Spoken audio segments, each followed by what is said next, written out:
Fala, afiliados, vocês estão vivos? No vídeo de agora nós vamos falar um pouquinho sobre um tema de um seguidor que pediu. Ele pediu para falar um pouquinho sobre demarquia. Esse conceito, esse termo que se pegássemos a etimologia grega, significaria governo, o poder do povo, quase a mesma coisa que democracia. Mas o conceito aqui tem um outro significado, ele vem do inglês demarque, né, que tem algo próximo aí relacionado à demarcação. Né? É um termo cunhado pelo filósofo austríaco Friedrich Hayek, né, no seu livro Direito, Legislação e Liberdade. Depois foi usado por John Bernheim, né, para descrever um sistema político sem Estado, ou seja, uma espécie de anarquismo. O burocracia. O que é burocracia? Buro, controle. Cracia, poder. O poder do controle. Então, para controlar, para ter o controle sobre as coisas, eles criam uma série de como é que eu posso chamar isso? Uma série de prescrições, uma série de coisas que você deve fazer para que eles tenham controle de cada ação, cada ato, cada coisa que você vai fazer. Né? O conceito em Bernheim difere do de Hayek. Né? Para o primeiro, este sistema político se basearia em grupos de decisores escolhidos aleatoriamente, não por eleição. Né? Então seria uma espécie de sorteio. Né? Estes grupos chamados jurados políticos ou policy juries, ou jurados civis, citizen juries, ou conferências de conferências, deliberariam e tomariam decisões sobre políticas públicas do mesmo modo que os jurados alcançam vereditos nos casos penais. Então não teria a jurisdição, os juízes como nós entendemos hoje, mas seriam pessoas sorteadas, tiradas aleatoriamente, que deveriam julgar sobre todos os casos, sobre todas as polêmicas, sobre todas as contendas que acontecessem numa determinada comunidade, numa determinada sociedade. A demarquia tenta superar alguns dos problemas funcionais das democracias representativas. Né? O que é uma democracia representativa? É quando você elege o representante. O representante ele deveria representar o seu interesse, mas ele nunca representa o seu interesse, ele representa só o interesse dele mesmo. E isso acaba gerando um problema, né? As democracias representativas convencionais, que na prática têm sido sujeitas à manipulação por parte de lobbies, né? Principalmente o lobby do mercado, da iniciativa privada com os políticos. Né?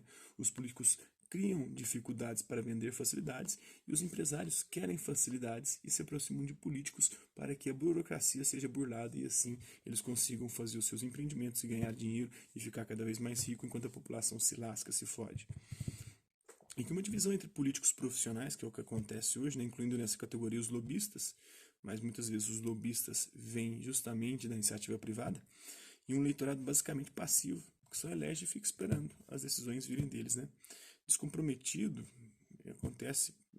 já aconteceu mais no Brasil, acontece muito nos Estados Unidos, pouca gente participa das eleições lá, inativo e frequentemente desinformado.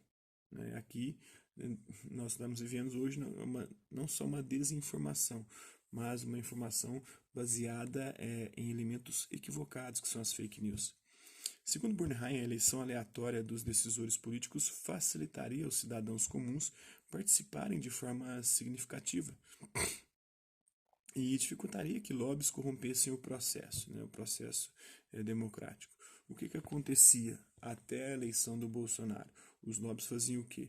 Eles investiam em tal candidato, punham muita grana nele, e para o segundo turno sempre iam os dois candidatos que tinham recebido os maiores montantes de dinheiro de empresas da iniciativa privada que faziam lobby com o governo e queriam, com certeza, facilidades. E por terem sido financiados, esses políticos acabavam ao longo dos seus governos criando facilidades para essas empresas para eles se tornarem cada vez mais ricos ou aumentarem o seu poder econômico. A democracia ateniense fez muito uso de sorteio de decisores. Lá era sorteio, não era eleição como nós aqui fazemos, né? Com praticamente todos os oficiais do governo preenchidos dessa forma, em vez de eleições, em vez de escolha de voto, né? Nas províncias canadenses de Colômbia Britânica e de Ontário, um grupo de cidadãos foi sorteado para criar a Assembleia sobre a reforma eleitoral para investigar e recomendar mudanças nos sistemas eleitorais das províncias. Né?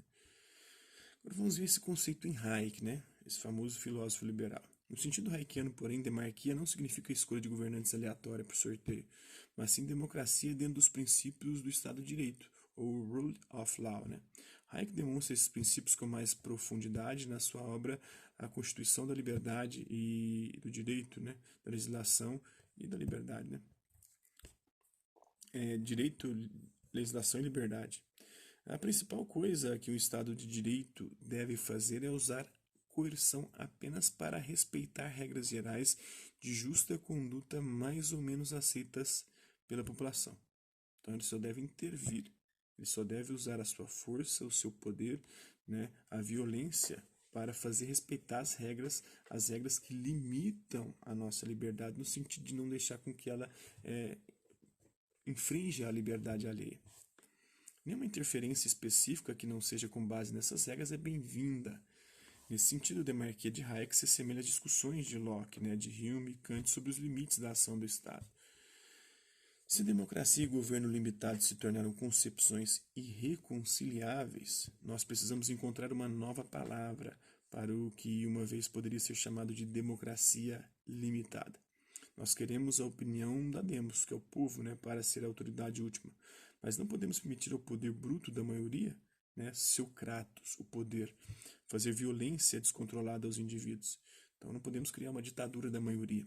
A maioria deve, portanto, governar, arquém, por leis estabelecidas e permanentes, promulgadas e conhecidas do povo, e não por meio de decretos improvisados. É o que está fazendo o Bolsonaro, por medidas provisórias, que são esses decretos improvisados.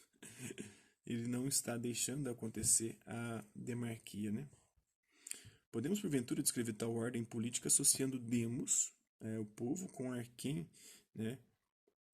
que quer dizer princípio, origem, ou também poder. E chamando de demarquia tal governo limitado, no qual a opinião, a doxa, para os gregos, mas não a vontade particular do povo, é a maior autoridade.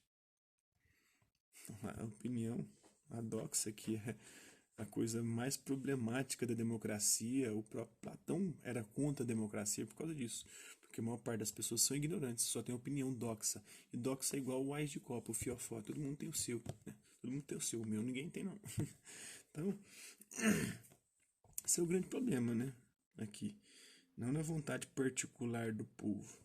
Como é que tem uma vontade particular do povo, A opinião tem que ser a maior autoridade, segundo Hayek.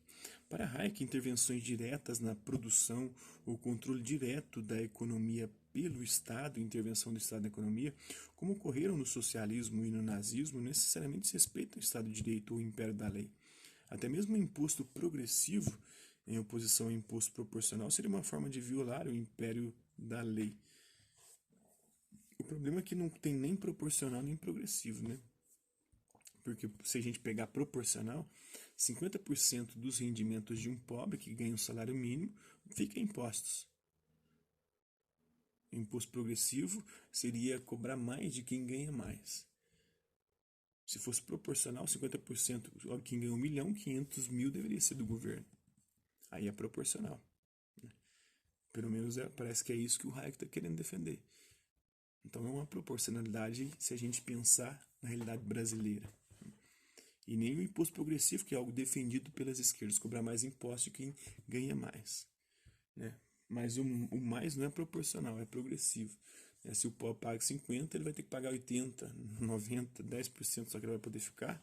Como é que funciona isso? Então nenhum dos dois, nem a direita liberal, nem a esquerda sabe o que estão defendendo quando um defende o imposto proporcional e o outro o imposto progressivo. Porque o imposto progressivo, de que maneira? O imposto vai aumentando à medida que você ganha mais, mas então, se ele é progressivo, ele vai aumentando, se tem que começar pela base, que é a base da pirâmide, que já paga 50% do seu salário em impostos. Então, Hayek propõe um sistema constitucional em seu Law, Legislation and Liberty, que seria uma tentativa concreta de resolver problemas de seu tempo, pois ele especifica mais como se daria o funcionamento do seu sistema. Esta é a sua proposta de constituição, que é um sistema representativo de seu conceito mais geral de demarquia. Porém, a demarquia não deve ser confundida com ela. Países mais próximos de uma demarquia são, segundo Hayek, a Suíça, a Alemanha, logo após a Segunda Guerra, hoje já nem tanto, E nem sei se a Suíça também é. Suíça hoje, não sei, não conheço. E os Estados Unidos logo após a independência, Hoje também não mais. Sua proposta constitucional seria um modelo a ser aproximado por países que não têm ou não se aproximam da demarquia. Porém, segundo Hayek, países com longa tradição constitucional liberal clássica não precisavam segui-la.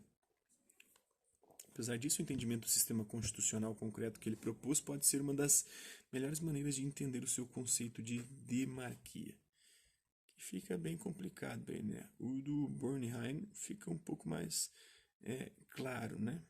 Ele queria eleições aleatórias.